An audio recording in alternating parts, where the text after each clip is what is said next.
All right, I'm interviewing Mr. Minzy as of him being a teacher. Okay, first question I have is, how long have you been teaching?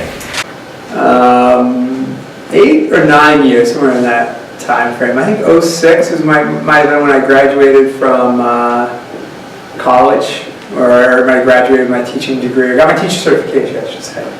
So about 9 years. Okay. Next question I have is, what made you want to be a history teacher? Oh, I got into teaching for all the wrong reasons. You know, you find out they're wrong afterwards, right? But I decided I wanted to study history, and then of course the question was, well, what do you do with this? You know, it'd be great to be a history teacher. What you learn pretty quickly on with teaching is that it's not, you really want to become a teacher for the students, not because of the subject. You know, fact is, I like to think, and I think this is probably not true, but I like to think that as a teacher you can teach any subject, right? That you give me a subject, give me enough time, and then I can teach it. That's really the way it's supposed to be. But that's not what I was thinking at the time. At the time I was thinking, geez, like I could work with history every day if I was a history teacher. And you realize that's not really, after you do it, you realize that's not really the draw. But that was what I was thinking at the time. Okay. Next question I have is, have you ever had another career before teaching? Sure, yeah, two. Well, I don't know if you call them careers, I was a soldier for 4 years, I was in the Army, and I actually worked doing some programming, well, I should say this, I did IT, essentially, systems management, but I also did kind of some programming that managed data flow also. Okay, next question I have is, what classes do you teach right now? Right now I'm teaching world history and U.S. history. And hopefully, it's not the only classes I could teach, but that's the bread and butter of what I do teach. I'm teaching almost all but one of my classes are actually world history. That's the class I enjoy teaching the most. Next question I have is, are you in charge of any after-school clubs or activities? Well, in charge is pushing it. I advise two groups. I advise the Model UN group, and I do that with Mr. Reddy. Mr. Reddy really started that and asked me to kind of co-advise with him. So I'm the co-advisor there. And I'm the advisor for the Anime Club. But the Anime Club is really highly student-driven, so I'm really just in the room while they do their thing. And I get to watch anime, which is pretty cool. All right, next question I have is, what advice would you give to a new history teacher?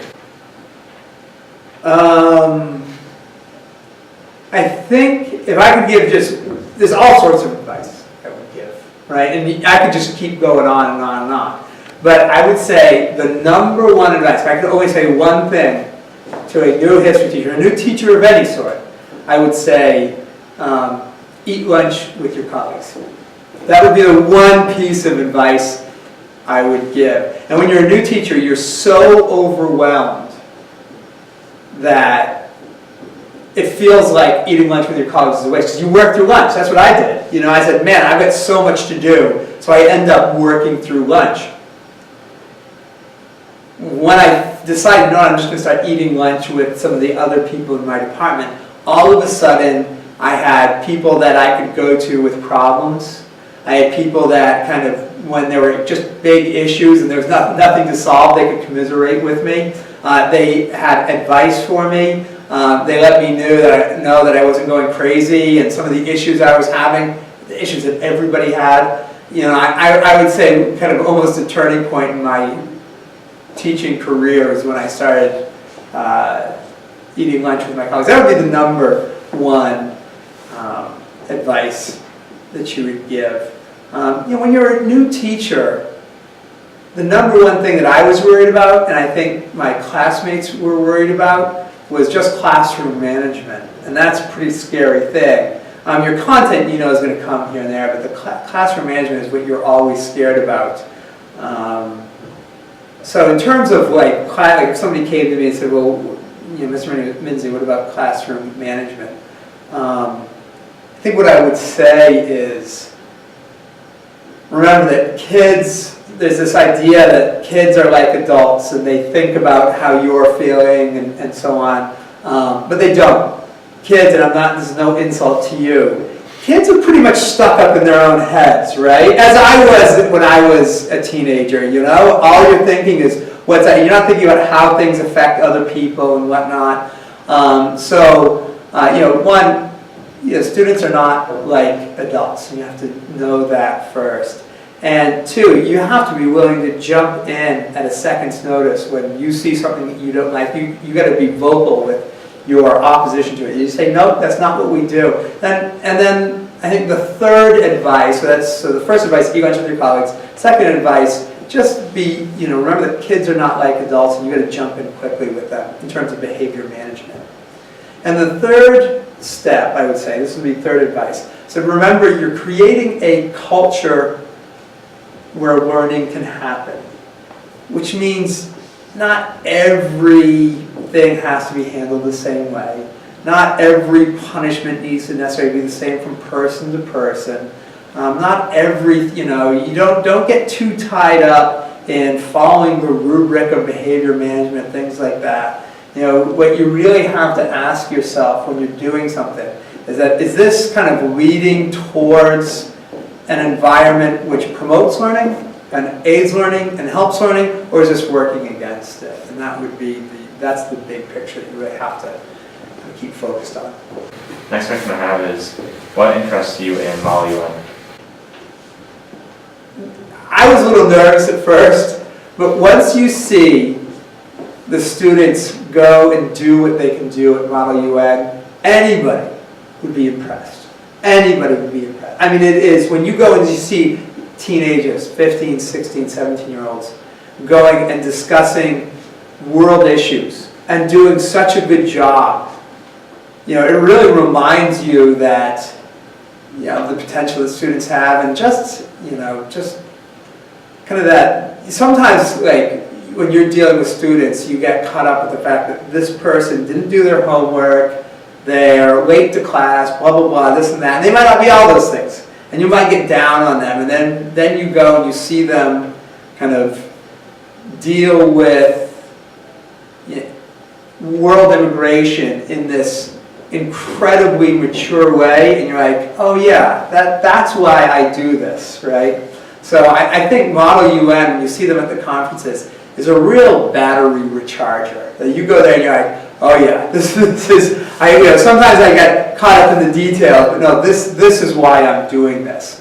And I think that's the big draw there. Okay. Plus, it's just cool, right? I mean, no other group handles big, important issues like this. No other group, so that's why. All right, the next question I have is, if you could change your job, what would you change it to? Like a real job? Yeah. Because I could travel around and visit ski mountains for a travel show, and ski all day, snowboard all day. Same thing for restaurants, I could do that. As a real job, what would I do if I had the option? Civil engineer would be kind of neat. Just seeing big monuments when I do things, there's nothing, I'll finish my entire career. There'll be nothing physical that I've contributed to the world, right? Nothing, zero. It'll all be walking around in the heads of students. But a civil engineer can point at, say, that overpass, that was me, I worked on that, I did that. And so I think there's something very kind of concrete about civil engineering that's really appealing. Anything else I would do? I don't know. Nothing I can think of. The next question I have is, what's your favorite era in world history and why? In world history? Yeah. Ancient Greece. Ancient Rome, but particularly ancient Greece, that's the birthplace of Western civilization. And you really get to, the Greeks did so many great things before anybody else. Like we're in class, we're going to get to the Renaissance. The Renaissance is where the rest of Europe catches up with ancient Greece. And it only took them, almost 2,000 years to get there.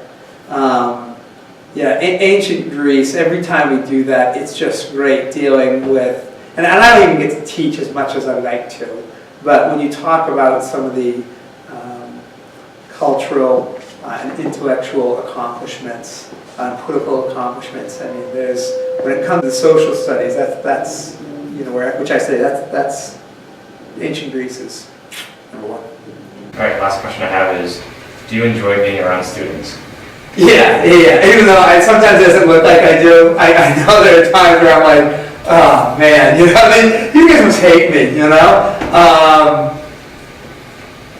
there are times where I'm like kind of a jerk, and I walk away and I'm like, it's weird being a jerk to the people that you're closest to, right? Because the fact is, I don't work in a job where I get to hang out with people my age, or at least not much. You guys are the people in my life that I'm close. Teenagers are who I've decided that those are the people I'm going to spend my life around, and you're always, so I don't want to say that you're my friends, but there's this weird dynamic where, I do like to be around you, but we're not really, it's not like we're hanging out on the weekends, right? It's not like I'm like, hey Bradley, let's catch a movie this weekend, right? But I've also said, man, this is who I'm going to spend my life with. So yeah, I don't act like it, but there are times where I might have to talk sternly to a student, and I walk away, and I'm thinking, that kid's going to be great someday. We'll get that, we're going to get that person who's going to do great things, or she's going to do great things, but I don't know. I think sometimes the students quite fairly only see me being a jerk, and I totally understand that.